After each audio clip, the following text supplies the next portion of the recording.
10, 9, 8, 7, 6, 5, 4, 3, 2, 1, 0.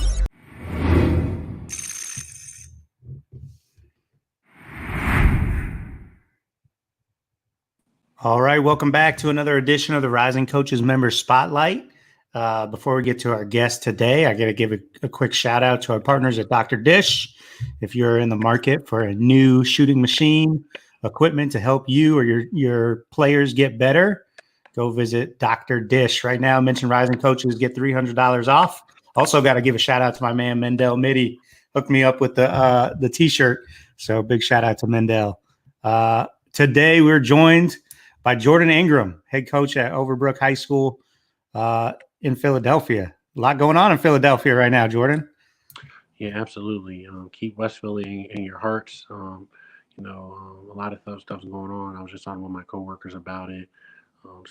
Unfortunately, it's not the greatest look on the city, but we got a lot of great things going on, especially in West Philadelphia. That was one of the reasons why I'm happy to be taking a job at Overbrook High School. I grew up in West Philly. That was my neighborhood high school. I didn't play there, but I have a strong affinity for it. It's the home of Will Chamberlain and Will Smith. They went to high school there. Oh, I didn't know that. So are there is there a lot of Wilt memorabilia in the gym? A little bit. Like a little bit. You have like Will posters, and you have like Will Smith stuff around the school. Like Will Smith named his production company Overbrook Productions because he went to Overbrook High School. Wow, that's awesome. Fun fact right there. Well, Jordan, obviously you just mentioned it. You're from Philly. Tell us, kind of your background, how you got into basketball. I know you were a good player. Tell us a little bit about your playing career and how that led you into coaching. No problem. Like I said, I'm from Philly. I'm from the Winfield section of West Philadelphia. So I grew up basically around the corner from St. Joe's University. So I grew up in the shadow of the Big Five throughout my career. And as you probably might know, basketball is huge in Philly. It's very competitive. It's very small. Like everybody knows one another. Growing up, I grew up in a basketball family. My brother played college basketball. I have cousins play college basketball. My uncle played college basketball. So a lot of people growing up, they get bedtime stories about Hansel and Gretel growing up. My dad used to tell me stories about how my uncle played at Syracuse. My cousin, his daughter, how she was a great player out in California. He would talk to me about that all the time. My dad didn't force basketball on my brother and I, but at the same time, Michael Jordan Come Fly With Me was always in the house. I used Yeah. to watch little men of the NBA, and there was always like the old star on the old school games.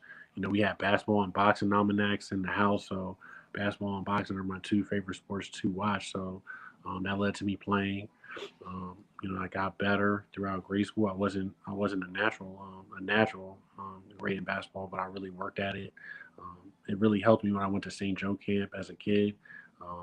Phil Martelli, who's an assistant coach at University of Michigan, is wild. Like, he jokes with me sometimes, like, I knew you when I was taller than you. Like, I'm 6'7". He's like, that's how long I've known you and your family. I remember him when he was reading announcements at St. Joe camp when Coach Griffin was the head coach at St. Joe. And, it's crazy. His son, John Griffin, is the associate head coach. We basically grew up in the gym, in the gym together. I was working out there all the time, got my game better. By the time I was in seventh, eighth grade, I ended up getting recruited by a lot of top high schools in the Philly and the South Jersey area. And so, like I said, I went to Archbishop Carroll High School, which is out in the suburbs, is right in Radnor, right next to Villanova University.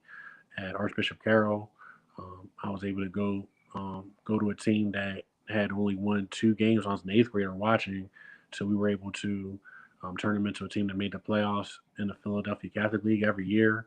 My junior year, we actually won the regular season title.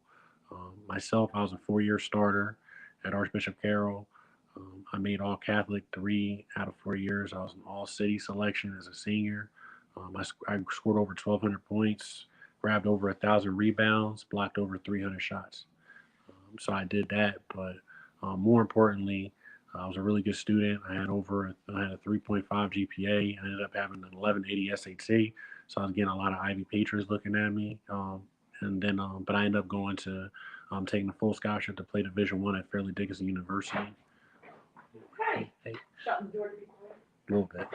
Yeah, so I ended up playing at Fairleigh Dickinson as a sophomore or junior. I played on teams that made the NCAA and the NIT tournaments. After I did that as a senior, I started on a team that we beat Seton Hall, so we're a really good mid-major school. After that, I graduated in 2007. I graduated with honors because I had over 3.0, so cum laude honors. And after I did that, I graduated in communications. I originally didn't think I would coach, but I just wanted to help out. So my high school coach, I had two high school coaches. The high school coach I finished off with, Paul Romanchik, um, I basically just said, hey, I just want to help out. I figured I wasn't going to be making that much money. I interned in radio. So I was working there and doing a little bit of writing. So I didn't think I'd be doing anything. So I figured I'd help out. I ended up helping out. Hmm? You just broke. So I was helping out doing that, and so I basically did. But then I ended up coaching, and I ended up taking a liking to it. It was actually crazy. I went from just helping out to the JV coach. Ended up not being able to coach. A week before the season started, I became the JV coach, and then I became the JV head coach, Archbishop Carroll, and we ended up winning 10 straight games to start off. So then but I still didn't really think coach was what I wanted to do. So a lot of guys I ended up coaching. That next year, I didn't coach at Archbishop Carroll. They ended up winning a state championship, and a lot of those guys were guys that I coached on the JV team. So I didn't coach for a year, and I just focused on working in journalism. So I worked as an editorial assistant at the Philadelphia Tribune. And then, but then one of my friends came home. He had actually coached Division One. His staff got fired, so he was not coaching for a year. He was trying to get back in, and he just kept Jordan. He just kept saying on me like, Jordan, you could be a coach. You could be a coach. You could be really good. And so he started getting me to do things like we ran workouts together out in West Philly. We did things. We had a lot of good players came out of there. We participated in a lot of stuff like that, and a lot of tournaments and do a lot of things with helping kids get college exposure. So then after that, I ended up getting back into coaching. I ended up coaching at Harriton High School for a year. We made the district playoffs, which is a very tough job. After we did that, I ended up going to Soulbury School, which is in Bucks County. Had a really good run there. Won 17 games. Lost in the private school state quarterfinals, and then I ended up coming back to Archbishop Carroll, and we ended up making a state run. During that time, I was really active on the AAU circuit. I was active on the AAU circuit as well. I'm also forgetting. I was blessed to coach some really good basketball players at the high school level. Most notably, I coached Derek Jones Jr., who's playing on the Miami Heat right now. I coached a kid, Wanya Gray, ended up playing at Hofstra, playing overseas right now. I coached DJ Irving. He ended up playing at Boston University, played overseas a year. He's actually coaching at Roman Catholic right now, which is one of the top programs in the Catholic League. So I coached, and at Soulbury, I coached Blake Bozeman. His dad was a college coach, was Todd Bozeman, coach at Morgan State for a long time. He had a good career playing for his dad over at Morgan. After that, I really jumped into the college game. I went to Final Four, sat down with a lot of people, and just really had that Jones to get in the college game and move up in it. So I spent my first 3 years working at Mercer County Community College. So I was commuting from Philly out to Trenton, and my head coach was Howard Levy, was a legendary Princeton University figure. So as people call it, we ran the Princeton offense. We did it in junior college. So I got a crash course in it from probably one of the oldest guys in the Princeton University coaching family. So I learned it a lot. It really blends in with a lot of things I believe coaching wise, like sharing the ball, working to get open shots, things like that. And it's so crazy. Like you see elements of what people call Princeton offense throughout basketball at all levels, and people don't even realize it. They down it sometimes. They don't even realize how many elements you see in different levels. So I did that for 3 years, had some good runs. We made the region championships. Yeah, Jordan, I was going to ask you, like, how did that Princeton offense work at the JUCO level? Like, was it hard? Because I coached JUCO for a couple of years, and you got the constant roster turnover. You got no upperclassmen to help, teach on the floor with you. Was it hard to get your team to learn it, or did they pick up, the concepts pretty quickly and have success with it? there's been some teams that Coach Levy's had where it's been tougher for him to pick it up than others. When I was there, I was kind of blessed. I think a lot of times I really recruited to it. I think, definitely, I think Coach Levy probably gets more respect than gets a lot of respect than the Princeton family because he only has guys for 2, maybe 3 years, and he has to get them to pick it up, and they pick it up really quickly. But I know I've listened to Coach Sidney Johnson, who's at Air Force now, and he's talked about when I was at Princeton, year 3 and year 4 is when I really picked it up, and we have to get that into 2 years.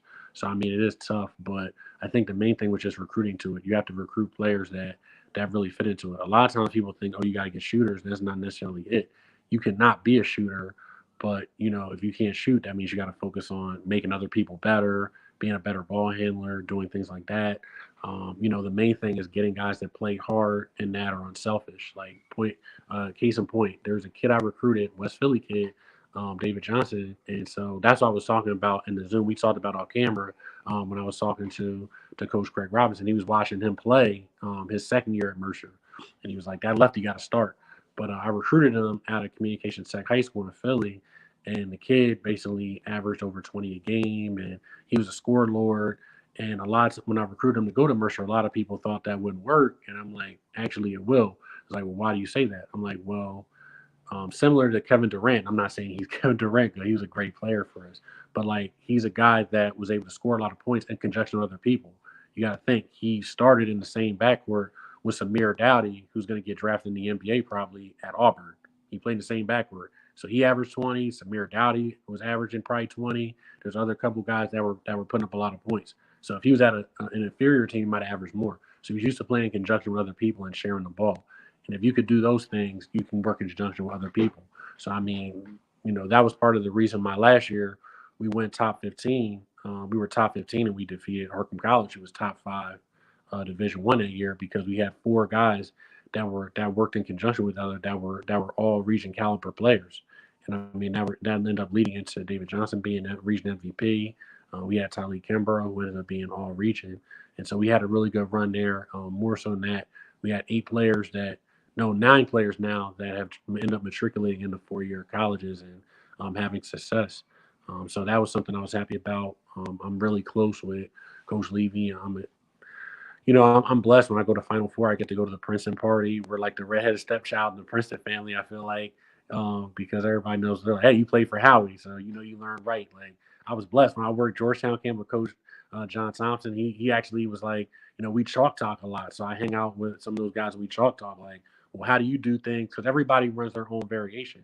So how do you do things at Richmond versus, or like when he was at Georgetown versus how we do things at Mercer? Or you might sit there and talk to Coach Brennan at American, like how do they do things? Or I'll watch film on Synergy and we'll compare and contrast. Or you'll watch how guys in the NBA run chin and maybe you ingratiate that into your own X and O's. So that was always cool. After that, I had those 3 years. I spent 1 year coaching at Rosemont College. At Rosemont College, I had success. We won 17 games.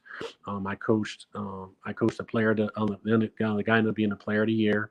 I recruited a guy, ended up being an all-league guy the next year. And so 2 of the guys I recruited ended up being Division III All-Americans. And so both of them ended up playing overseas. Marcus Simon's still playing overseas right now. Like I mentioned at Mercer, I forgot to say 2 of the players we coached during that run ended up being All-Americans. Like David Johnson, All-American. Stop All Me was an All-American in JUCO. After the 1 year I had at Rosemont, then I moved up to Division II. I coached Division II at University of the Sciences, which is a Division II school in West Philadelphia. High academics. It's basically like being at an Ivy League school in Division II. I couldn't recruit a kid unless he had over 1,100 SAT, over a 3.0 GPA. The kid had to take 4 years of math and science. The kid had to have no D's on the report card. And then he had to be able to play because it was Division II. So I did that for 4 years. Had some success. First 2 years, we made the playoffs. Most notably, the second year, we made the league semifinals. The last 2 years, a lot of those guys graduated, so we were rebuilding. So we were a lot younger. Last year, my boss got let go middle of the season, so I became the interim head coach, and I finished out the season.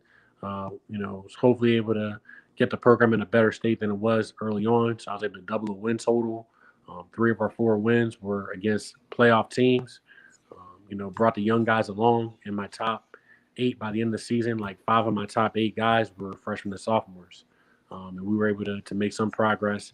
So I'm feeling like the new staff, and like after the season, uh, the administration wanted to go another direction. My boss had been a stalwart in the program. I'm Dave Pauly, Hall of Fame guy. Been there like 40 years. They just want to try something new. So hopefully, I think the program's a lot better than when I inherited it. So they moved another direction, and then the thing I was happy about was that I got a chance to be a head coach and got a chance to there's so many guys I saw in the coach industry like, hey, I've been in the business 30, 40 years. I haven't called my own timeout yet, and I was blessed that no matter what I was able to do that, gain a lot of experience, and so the main thing I felt like I was at this point in my career. I've been coaching over 10 years. So, like I really wanted to keep building on that head coaching experience that I gained.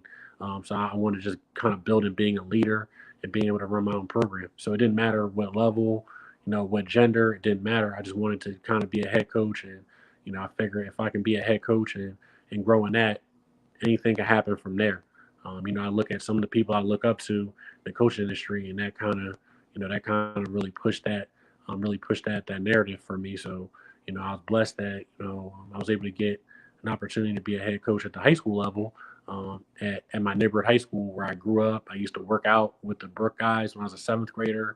I remember the coach was like, "You're going to be a hell of a ball player. I don't know if you're going to go here, but you're going to be a hell of a ball player." And I have a lot of friends that played over Brooks. One of them's a high school coach now. One of them plays overseas now. So I'm blessed to be able to be able to represent my neighborhood and be kind of able to grow in head coaching experience. That's my whole experience playing and coaching wise. Yeah, I love it. Okay, cool. Let's talk about we covered a lot there, but let's talk about something you mentioned there towards the end. Your experience as an interim head coach. Like, what time of the year did they make the change and give you the interim title? I became an interim coach like literally right before Christmas break. It was like I literally got like a day's notice. I was Yeah, at work. There was practice was supposed to be at 12:30. So my boss, Dave Paul, he would teach there. So sometimes practice would be really early or be really late. So if it was really early, I might not be there and I'd go recruit, or I would just do other things. And so I wasn't even planning on being at practice. But then my athletic director called me and said they're making a change and you're going to be the head coach. So I literally had one day to prepare for that game. The good thing was that it wasn't that much of a foreign concept to the players that I might coach. My boss, my one of his goals, my 4th year at Sciences, we had talked about this time last year. He said like, I got to do everything. I'm going to do everything in my power to make sure that you're prepared to be a coach. Like I'm going to intentionally miss some practices, and you're going to run them. I got elevated to being a top assistant my 4th year. Because the top assistant actually didn't coach that year. So he was like, "You're going to run some of the practices." Then I was way more involved in the scouting report. So they were hearing me do scouting reports. I was a little more. I had more of a hand in the player development, on the player development side with our guys. So it wasn't a foreign concept that that I would be running things because I ran practices that year. It's just it happened under an unfortunate circumstance. But I took yeah, over with a day before, and we prepared for Chestnut Hill. We got blown out. I was definitely devastated, but they were like, "Hey, it's a work in progress." But when I look back on it, it really just prepared. It gave me a good gauge of what I needed to work on, what I needed to work on the guys with to be able to get us in a better place heading into January and February. yeah. And so I'm always curious about this. So you get, like you said, right before Christmas break, you get told you're going to be the interim head coach. You're making a change. You're in charge. And so you've already had your whole preseason. You've already had a month of the season or a few weeks of the season. And then they hand you the keys. I'm always curious, like, what do you do? Like, I'm sure you want to put in your own system and coach to your own philosophy, but you're also in the middle of the season, right? So, like, how did you balance that? And how did you, like, when did you find time to start shifting to coaching the team how you want to coach it? It's a great question. So, one, the good thing. So the thing I had going for me is that again, I'm at U Sciences. So I had geniuses on my team, so they could pick up things very, very. They could pick up a lot of information very quickly, and they came with their thinking hats every day. I will give them that.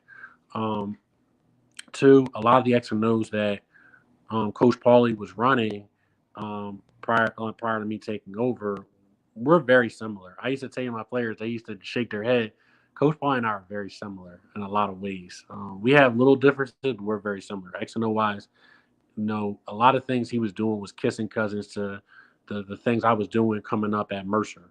So, it was really easy to and then I kind of saw certain things that we could do to transition us into being a better team. So I didn't get a chance to put in, you don't want to put in everything that you would want to do if you end up getting it. And if I would have come back this year, because you don't want to lose the guys, you don't want to over consume them. But at the same time, I wanted to create a different look for the rest of the league because it make it harder for them to scout me. As Coach Paulie would say to me, it's like you want to cut into other people's practice time.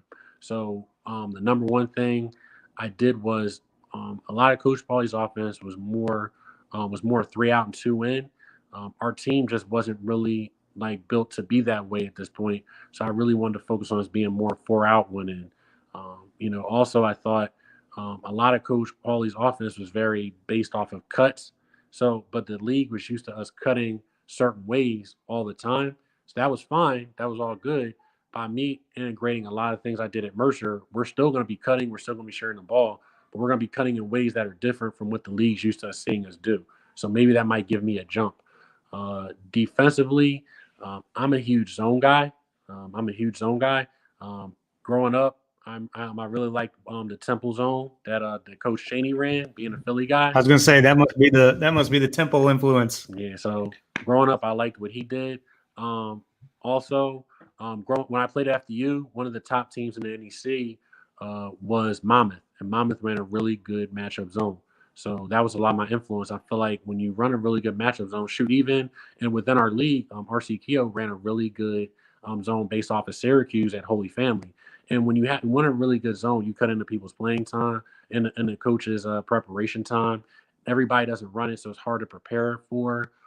Also, when you run a zone, it limits the amount of different type of attacks you can do, and you can all and like in all good zones have man principles. So I basically transitioned us into man, and so I transitioned us into a 2-3 zone with certain principles and things like that. So I thought that and the good thing I did have was after the Chestnut Hill game, I had about a month to basically prepare. So my AD actually canceled. We were supposed to play Cheney. He canceled that game, so I had a month. And during that time, I was able to make practice a lot longer than I normally would when school was back in sessions. And so we pretty much did it. Basically, we had a situation where, I had to get our guys' conditioning to a certain level. One of the things I learned as an educator, you got to ask kids why. Like, what do you think? If it's just about me saying it, then it's like whatever. But if you're collaborative and you ask them what they think, then they'll be more invested in the product. So after the Chestnut Hill game, we lost. We lost like 80 to 100 something. So I looked at the positive. My college coach Tom Green, he was always focused on the positive. I said, well, on the positive, we scored 80 points. That's the most points we probably scored in the past 4 or 5 games. Bad side, we gave up 100. One thing about me as a coach, I like scoring. I like scoring the ball. Like, so I don't have a problem with scoring 80. And I didn't do garbage time either that game. So I'm like, that means that we could do this consistently. But at the same time, we got to defend. And so my thought was if I could get the effort level on the defensive end and scheme to an extent, and I can change little things up offense, that might just give me the edge where we can put ourselves in a position to succeed. As a coach, as a head coach, all you can do is put yourself in a position to succeed. Then the rest is what it is. So, I mean, we did that, and that ended up matriculating into us winning. We ended up winning our first game coming out. We beat Concordia. Concordia is one of the tougher places to play at in the CAC. They're the type of team, it doesn't matter what their record is, you know, and that was why I had to stress in preparation. Doesn't matter what their record is, they can beat Jefferson, who a lot of times a top team, Dominican, who won the CAC 2 straight years. They've had weird results out there. It's a tricky place to play. So I was happy that we were able to win that game. And so like the zone kind of helped us a lot. Because it made like the zone helped a lot. We still had a lot to work on. Then like I said, that was one game we won. Another game we won Wilmington. We won at Wilmington, which again is a really tough place to play. Coach Burke does a really good job over there, and we were able to win basically almost at the buzzer. I was really proud. Jordan White, who was he ended up shooting like 85% from the free throw line, which is which is the highest free throw percentage in the history of our basketball program, which is almost like which is over 100 years at U Sciences, and he hit 3 straight free throws, which is big for him as a sophomore. This is a guy that, as great of a 3-point shooter as he is, the year before he shot under 60% from the free throw line. I would get on him about it, and he really worked on it. We spent a lot of time in practice shooting free throws, and this guy as a freshman missed a game-winning free throw against Holy Family to getting fouled basically at the buzzer, hitting 3 straight free throws to ice a win on the road against Wilmington. That was huge. We did that, and then we won 2 straight games from there. So we had an outside chance of making the playoffs despite how behind we were. And then we end up being Georgian Court later, where Georgian Court was a playoff team, and Coach Stewart again did a really good job, took his program forward last season. So we notched some good wins. Just wasn't enough to make the playoffs. A lot of stuff was going on. So it'd be, my biggest thing more than the wins and losses was to get our program in a better place than when I inherited it, to get the culture back. And I felt positive that I was able to accomplish that. Even though I'm not going to finish the job, I felt like the program is better. When I inherited, I still was able to recruit players, whether I was there or not. Recruit a 6'10" kid. He's going to be a freshman there. So the program is better than when I inherited it, and that's all you can really ask. I learned a lot. Coach Levy really mentored me a lot through the process, and he was just like, "Look, you experienced a lot, you went through a lot, but you were able to handle it unscathed. People counted you out, and you were able to accomplish some things." So imagine what happens when you become a head coach somewhere else. So it really prepared me to deal with adversity. Absolutely. Well, yeah, it sounds like it was an unbelievable experience, and now you do have your own program at Overbrook. So we look forward to seeing what you're able to do there, and looking forward to watch you build that into a success. So, Jordan, we appreciate you being on today, man. It's been good getting to hear a little bit more about your background and your story, and like I said, wish you the best of luck at Overbrook.